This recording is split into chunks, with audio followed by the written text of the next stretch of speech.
Hello दोस्तों, मेरा नाम विक्रम है और आप देख रहे हैं एसीटी विक्रम। दोस्तों, आज हम पढ़ेंगे डीएनए और आरएनए। तो सबसे पहला क्वेश्चन है हमारा, डीएनए क्या है। डीएनए यानी डीऑक्सीराइबोन्यूक्लिक एसिड एक लंबा पॉलीमर है जो डीऑक्सीराइबोन्यूक्लियोटाइड से बना होता है। यह आनुवंशिक जानकारी का वाहक है जो हर जीव के लक्षणों को परिभाषित करता है। डीएनए का संरचना डबल हेलिक्स होता है जिसमें दो पॉलीन्यूक्लियोटाइड श्रृंखलाएं होती हैं जो एक दूसरे के साथ हाइड्रोजन बॉन्ड के माध्यम से जुड़ती हैं। तो दूसरा क्वेश्चन है हमारा, डीएनए के प्रकार। डीएनए दो प्रकार का होता है। न्यूक्लियर डीएनए, यह यूकेरियोटिक कोशिकाओं के नाभिक में होता है और इसमें आनुवंशिक जानकारी होती है। दूसरा है माइटोकॉन्ड्रियल डीएनए। ओके, यह माइटोकॉन्ड्रिया में होता है और इसकी अपनी अलग आनुवंशिक सामग्री होती है जो उत्पादन से जुड़ी होती है। तीसरा क्वेश्चन है हमारा, डीएनए के कार्य। डीएनए का पहला कार्य है आनुवंशिक जानकारी का भंडारण। ओके, डीएनए आनुवंशिक लक्षणों को संग्रहित करता है जो आने वाली पीढ़ियों तक स्थानांतरित होती हैं। दूसरा कार्य है हमारा प्रतिकृति। ओके, डीएनए अपने आप को प्रतिकृत कर सकता है जिससे कोशिका विभाजन के दौरान समान प्रतियां बनती हैं।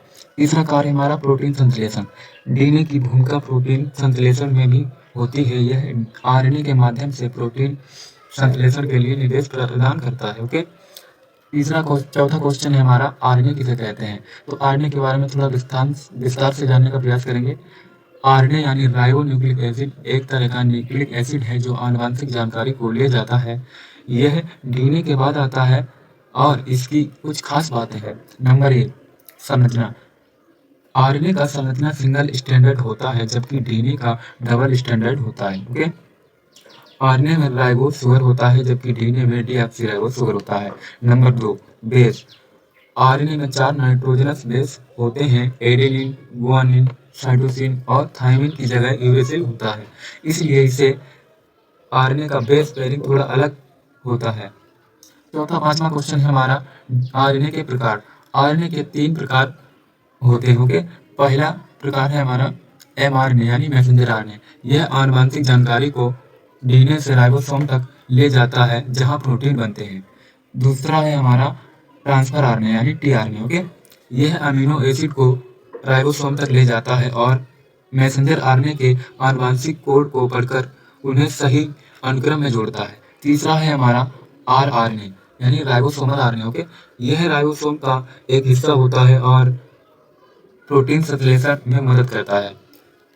छठा क्वेश्चन है हमारा, आरएनए के कार्य। आरएनए का कार्य प्रोटीन संश्लेषण में होता है। यह डीएनए से जानकारी को कॉपी करता है। इस प्रक्रिया को ट्रांसक्रिप्शन कहते हैं। ओके, और फिर इस जानकारी का उपयोग करके प्रोटीन बनाता है।